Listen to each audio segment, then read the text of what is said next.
As someone who's gotten into horror over the past 6 years, I've been playing catch up on the classics. The problem with classics are that there's too many of them and there's a lot of cool stuff out there. Between becoming an adult, starting a YouTube channel, and balancing life, there are plenty of games I'd love to stream for the first time or create videos about. Today, it feels like everything is fighting for our attention until you're smacked in the face with an announcement. In October 2022, Konami and Bloober Team announced the Silent Hill 2 remake. Before the remake released, I wanted to play the original so I could experience Team Silent's original vision, and I've been hooked since. After watching the ending and seeing those credits roll, I've been dying to play more of Team Silent's Silent Hill games. I found myself immersed in these claustrophobic environments. My ears were bewildered with the audio design and soundtrack. I thought the cutscenes were gorgeously directed, the visual storytelling was sublime, and the open-ended nature of the narrative lent itself to my unique perspective on the game. This is probably obvious by now, but I adore Silent Hill 2 and immediately understood why fans have been enamored with this game since.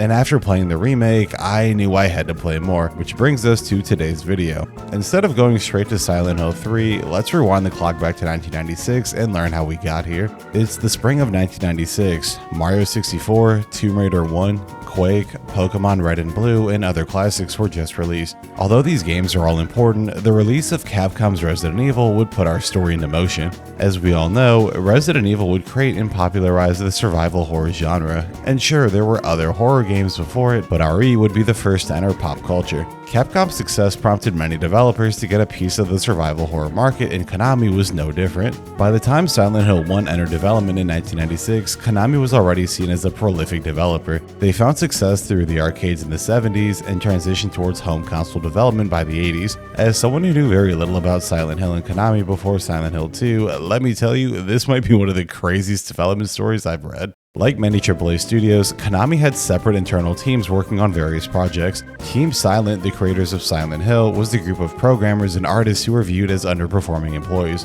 Konami hadn't envisioned a bright future for any of them and, for some reason, tasked them with creating a game. As a friendly reminder, Konami wanted to compete with Capcom's Resident Evil with their C team. If this sounds crazy, it's because it is. And if you're wondering why this probably happened, allow me to introduce you to Shushin Koyo. Shushin Koyo, commonly translated as lifetime employment, is this Japanese work philosophy where employees working at corporations are expected to be loyal to their employers and vice versa. This relationship goes both ways, as employers are expected to take care of their employees. Japan also has strict labor laws, making it difficult to fire employees. And lastly, it's apparently common for Japanese corporations to relocate or change an employee's job if they're underperforming. Personally, I think this additional context makes Silent Hill's development that much more remarkable. I mean, think about it. You have some employees who were underperforming and have no faith in them, so they're placed in this impossible situation only for a miracle to happen. While Konami had quietly been losing faith in the team's project, they quickly realized Team Silent was onto something special after Silent Hill was officially revealed at E3 1998.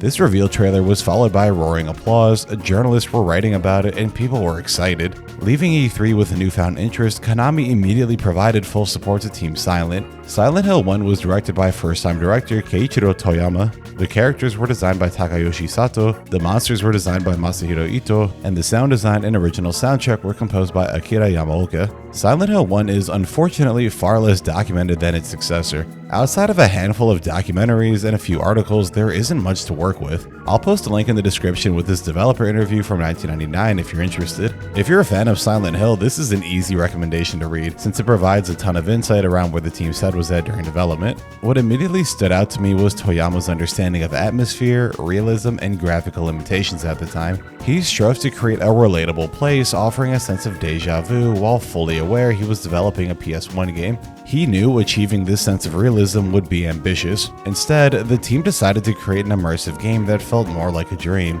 Dreams are spaces where the illogical occurs. Things don't have to make sense, but that doesn't mean they're any less terrifying. And the story, CGI, fog, world, and flow of events are meant to sell this. Playing Silent Hill 1, even in 2025, is an absurdly atmospheric experience. Horror games are one of the rare examples where its tone and ambiance aren't correlated with its overall presentation. The purpose of art direction and graphics are usually at least meant to immerse players in the world. Today, very little is left to player interpretation as modern hardware provides developers and artists tools to bring their visions to life. This results in getting more immersed in the world. Things look believable, things are more relatable, and this lifelike feel lends itself to a grounded sense of tension. The beauty of games like Silent Hill 1 and other PS1 horror games are how they achieve this. Since I didn't grow up with the PS1 era, I always imagined players back then were kind of filling in the blanks when they looked at in-game characters. You'd see these blocky models on screen until a CGI cutscene or a full character render in the manual would bridge the gap. When people back in the day talk about terms like realistic or immersive, I think this was part of it. The hardware couldn't show what artists were fully envisioning, so your imagination would fill in the blanks. And if you were a kid, this happened even more so. There's actually some science behind this. Studies on dreams show that kids and adults don't dream the same way, and that ties into how imagination works. Younger brains, with how their memory and emotion systems function, are way better at spinning things into dreamlike stories. That's why a child can pick up an action figure or flip through a game manual and build an entire world out of it. In Silent Hill's case, I'd argue kids weren't just playing the game, they were almost creating another layer of game in their heads based off these CGI anchors and stills. But here's where it gets really interesting. What happens when you don't have any anchors? What happens when you don't have anything to almost replicate an image off of?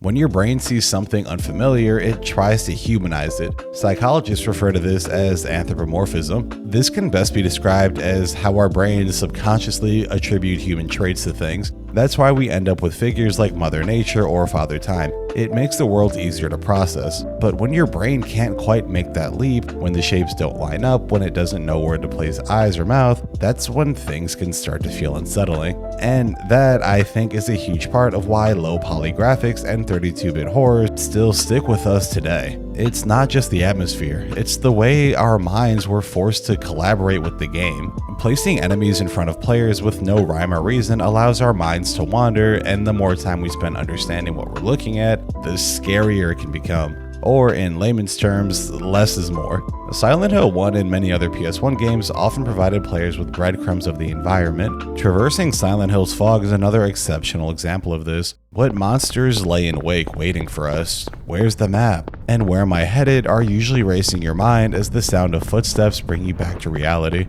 This quiet, desolate, abandoned town is content leaving you with your thoughts, footsteps, and other ambient noise. As this sinister feeling reaches its fever pitch, you'll find yourself in one of Silent Hill's haunted dungeons. The elementary school appears to be quiet and abandoned. With your flashlight equipped, you'll explore until coming across these knife-wielding monsters. As you progress, this alarm will start playing as an industrial track reaches its crescendo. Ambient noises that don't make any sense, the sounds of whimpering children, and shrieks from monsters begin to shake you to your core. Unable to make sense of what you're experiencing, one thing is clear: you're in hell.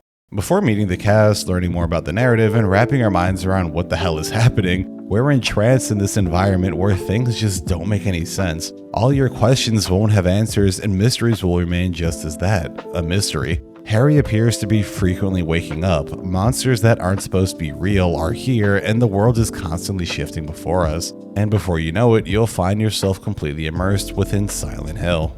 And Akira Yamaoka's soundtrack plays a key role in selling this strange setting as well. Silent Hill 1's soundtrack is a weird but memorable blend of rock, alternate rock, ambient, and industrial sound. This might be the first time I've heard industrial music played during a horror game, and after beating it, I'm convinced Yamaoka is a genius and curious why I haven't heard industrial music in a horror game before. Unfortunately, there are a handful of incredible tracks juxtaposed with some not so great tracks. Music is always quite subjective, so I'm sure this will be someone's favorite, but if Silent Hill 2's soundtrack is anything to go off of, there was nowhere to go but up. And yet, even after all these years, Silent Hill is still a terrifying experience. I mean, shit, there were moments in this game that genuinely scared me. This game's immersive atmosphere, tone, environments, and dated voice acting feels almost ethereal at times. It's a unique tone exclusive to this era, due largely in part to its hardware limitations. If you haven't played many PS1 games and can get behind tank controls, I implore you to try out the original Silent Hill if you can. Much of the tone and atmosphere this game accomplished were due to hardware limitations at the time. The lightning in a bottle level of immersion is something that modern hardware simply can't replicate. And I'm not saying this with a negative connotation either. Modern graphics deliver a more understandable level of immersion, but there's something so charming with the less is more approach. Like I said, these limitations were especially effective with psychological horror games. It almost feels like our personal thoughts and interpretation are a part of the game, creating a more personal experience. It almost recontextualizes us as actors within this system. Then again, tone and atmosphere are fairly abstract topics when discussing video games, so hopefully I did an alright job explaining my thoughts here. Discussing mechanics and systems are usually much easier, so let's talk about Silent Hill 1's gameplay. If you've played any classic survival horror game from 2 decades ago, you'll feel right at home here. It's pretty much what you'd expect. Tank controls, a dynamic camera, limited ammo, and the works. Because I've covered these extensively on the channel in other videos, I'm gonna keep this short. Tank controls are perfectly acceptable so long as a fixed or dynamic camera are present. Limiting player control and developers taking full control of how players engage with the game creates a distinct experience. Fixed camera angles can feel cinematic based on where the camera is placed. Developers can get creative where they hide scares and control how much information is shared with us. While searching for Cheryl, Harry is forced to go through the sewers. The sewers are this quiet, claustrophobic area populated with bugs and these green monsters. Initially, they approach us and attack, but as you progress through the sewers, you'll be attacked from above by these green creatures. However, because of where the camera is placed, being attacked by these creatures can be startling. I'm sure you can probably see them if you're looking for them, but scenarios like these demonstrate why fixed camera angles, even though some developers don't look back on them fondly, are beloved by fans. Ultimately, the gameplay is what you'd expect. Problem solving, fixed camera angles, tank controls, you know what you're signing up for. It's a timeless foundation that's fun to play if you enjoy it. Also, shout out to this game for having a 180 quick turn. It's pretty common now, but it's cool how the controller vibrates with Harry's heartbeat when low on health. Other than that, it's, like I said, more of what you'd expect. You either love it or you hate it by now, and nothing here will really change your mind. And then again, I don't know many people who play Silent Hill for the gameplay. From what I've played and heard from friends, you're mostly here for the story. Before diving into my thoughts on the story, I want to quickly discuss how I play games and the beauty of minimalist storytelling. Now, you can call me an old man for this, that's perfectly fine, but when I play games, I kind of just play them in a vacuum. If someone recommends a game, maybe I'll check Metacritic, but that's really all that I need, just a recommendation. I don't watch any video essays, read any Reddit threads, or consult others' opinions. The only time I'll look up something is if I'm stuck on a puzzle. The reason I play games like this is to respect the team's creative vision. There are very few games that leverage their marketing campaigns as part of the broader narrative. Meeting characters, listening to music, and experiencing the world are pivotal moments during your first playthrough. It also doesn't really help how trailers nowadays just kind of spoil everything, but that's a video for another day.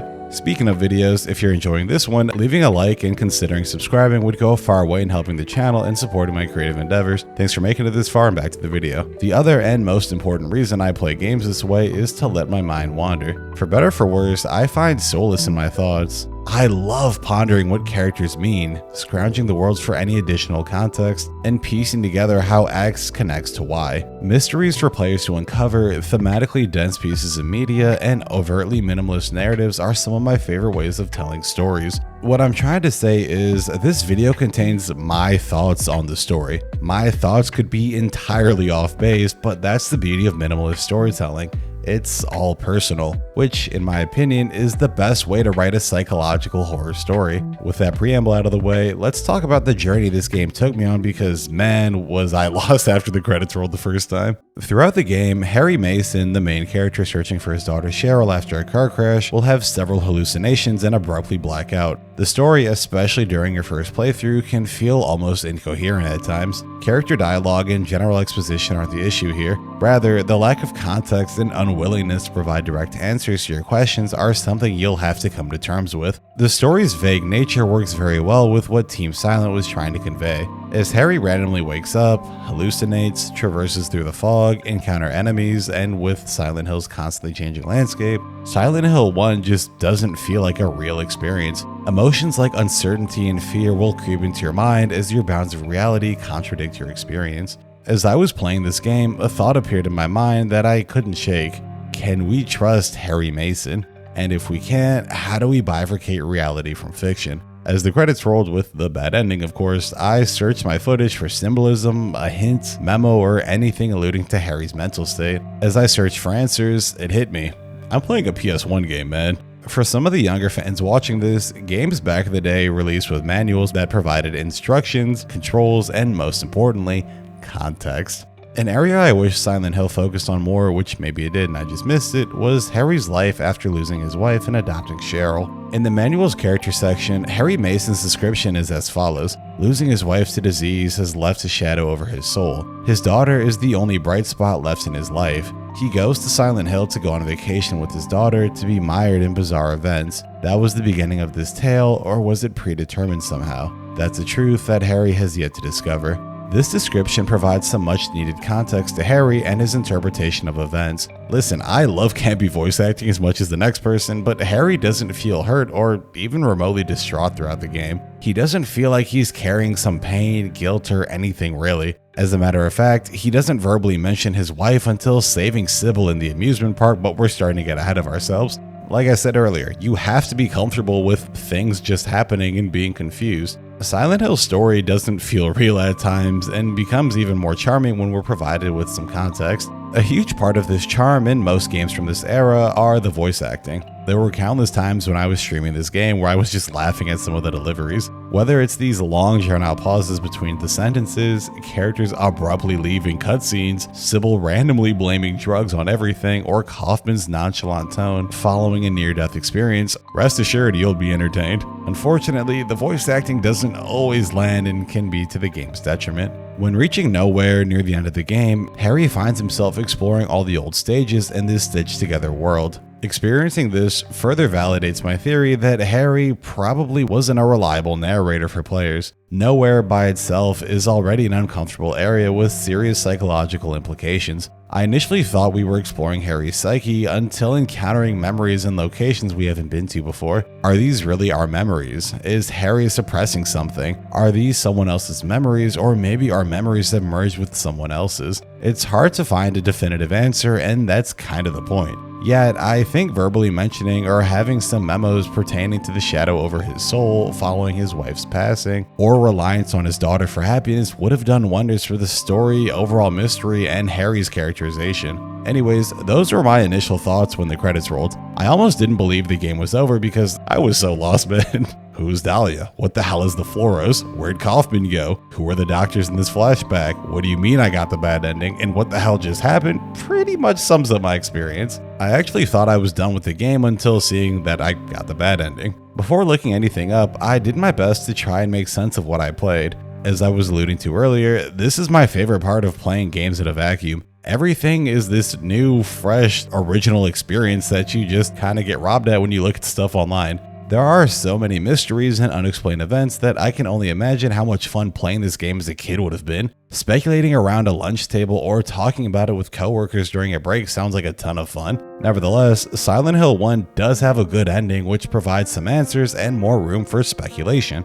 In my opinion, Silent Hill is one of those games you should commit to playing twice, blind the first time and using this guide I have linked in the description for the good ending the second time. Outside of the clearly better ending, new mysteries are revealed, new characters are introduced, and character motivations are explored. All this new context feels transformative as well. I remember laughing at Sybil blaming drugs on all of Silent Hill's issues when I first heard this line. However, if Harry explores the Silent Hill police station, we can find a blackboard detailing police findings of a drug called White Claudia, its potential origins, as well as a memo about Officer Gucci's mysterious death. I'm sure most of this was rumored amongst civilians and or totally classified information, but Sybil just letting this casually slip alludes to her potential frustration with the case. It's also an exceptional use of foreshadowing people either laughed at or went right over their heads at the time. Discovering the connection between White Claudia, the church, hospital, Alessa, and Cheryl was just jaw-dropping as well. And even with these answers, we're still left in the dark about a lot. When reaching nowhere, we're provided with another opportunity to watch the VHS we found in the hospital. We can hear the nurses in the background questioning how this woman is still alive as she promises to stay quiet about this procedure. While we never get a look at her face, it quickly becomes clear who she is and why she's important. At first, I actually thought this might have been Harry's wife. I mean, we don't really know much about her other than she died mysteriously. Was she part of Dahlia's religious cult? Did she know Alessa, or was she just a regular person who had nothing to do with this? This is obviously just speculation at the end of the day. This game has been out for almost 30 years, and I'm excited to read and watch some fan theories now that I'm finally done writing this video. It's also fun to speculate about the enemies as well. If I hadn't beaten Silent Hill 2 before playing this game, I'd probably think these enemies are just monsters and move on. One of my favorite things about Team Silent's world and horror are how deliberate they are with, well, everything. Whether they're enemies, weapons, places, items, or Easter eggs, everything bears relevance to the plot or yields psychological meaning to someone or something in the world. For example, the enemies in Midwich Elementary School are these small tan creatures with no eyes, a mark on their face, a knife, and a grabbing attack. Interpreting enemies in this game feels a bit more challenging since players can approach them through Harry or Liz's cognition. If you're perceiving this through Harry's mind, are these enemies a reflection of what he believes his daughter has turned into? Does he have sinister intentions towards children? Is he truly happy with his daughter, or does he feel burdened with her since his wife's passing? It's just easy to let your mind wander here. Conversely, if Silent Hill is a reflection of Alessa's cognition, was there some hostility between her and the students? Was she ostracized because of her powers, or are all these enemies failed attempts at summoning God? Like I said, this game is just a blank canvas challenging players to create their own truth. That said, however, I do wish we had some more context about the parasite we extracted from Sybil, where it came from, why everyone in the hospital got one, Kaufman's angle, more history about Silent Hill, and the list goes on. I'll be here all day if I start asking questions, and I'm sure the community has pondered and probably answered most of them since this game's almost 30. Now, after hearing all of this, I wouldn't be shocked if you thought I didn't enjoy the story, but that would be far from the truth. Unsolved mysteries, esoteric writing, and cryptic messages makes piecing together a narrative fun and rewarding at the same time. It won't be for everyone though. If you're someone who needs an immediate sense of fulfillment, doesn't enjoy being left with your thoughts, and want a clear story, you'll probably think this is an incoherent mess. But if you enjoy discovering puzzle pieces, figuring out how they fit together, and are satisfied with some questions not being answered, Silent Hill 1 is a story that you shouldn't miss. After getting past the immediate mystery and, questions of course, there's a captivating story about the horrifying depths a father is willing to endure to save his daughter and uncover Silent Hill's dark secrets. Anyways, this game is an absolute classic, and I'm happy that it's fondly remembered, and the circumstances in which this game was made makes it that much more impressive. Again, this was a game made by the C&D team, and Konami had little to no faith in this project until it was revealed at E3. To me, Silent Hill is an inspiring story of developers taking fate into their own hands and persevering through adversity. This game was never meant to be anything special, yet it was the turning point for several developers, marked the beginning of Team Silent's legendary run, and introduced the world to one of the most revered psychological horror franchises in gaming. Hey, thanks for making it to the end of the video, and thanks for watching. I did not expect anyone to get this far, but if you're here, shout out to you. I'll be streaming my full playthrough of Silent Hill F here or on Twitch, so if you're interested, feel free to follow me on either, or, obviously subscribing on YouTube, and, you'll see it in your sub box. And if you're watching this in the future, the entire playthrough can be found in the past live streams playlist. Man, I cannot wait for everyone to tell me how awful my take is on the story. Listen, man, the story's open-ended. I have no idea what people think, but yeah, I thought it was pretty cool. I am very excited to go and see what everybody is theorizing or talking about, because like I said, I'm sure I probably missed and butchered a lot of things. Also, shout out to my buddy TJ for walking me through how psychology works, because I've always had these loose ideas of how it worked, and I took a Psych 101 class, but shout out to the homies for having bachelor's degrees in science. So yeah, the mind is crazy interesting. But an even bigger shout out to all the domain dwellers for supporting my creative endeavors over here. If you enjoyed this video, please consider supporting my efforts by becoming a channel member or subscribing on Twitch, where you'll receive early video access, the special Discord role, access to my scripts and outlines, emotes, and more. Also, feel free to join the Discord if you ever want to talk, where we talk about, well, literally anything from games to TV to music or anime. It's all there. Now, a couple of questions before we get out of here. Is Silent Hill 1 your favorite? Is it your least favorite? Who's your favorite character? Did you love the writing? Did you enjoy the story as much as I did? Were you as lost on your first playthrough? Which is your favorite Silent Hill game? Which other PS1 horror game should I check out? Because I know there's a lot of classics that I haven't played yet, and I'm really excited for those. And what are your hopes and aspirations for the remake? Thanks again for watching to the very end. Really appreciate it. Like I said, feel free to join the Discord, follow me on socials and all that other YouTuber stuff that people say. Be sure to like and subscribe if you enjoyed the video, and I will check in with you guys in the next one. Have a great day.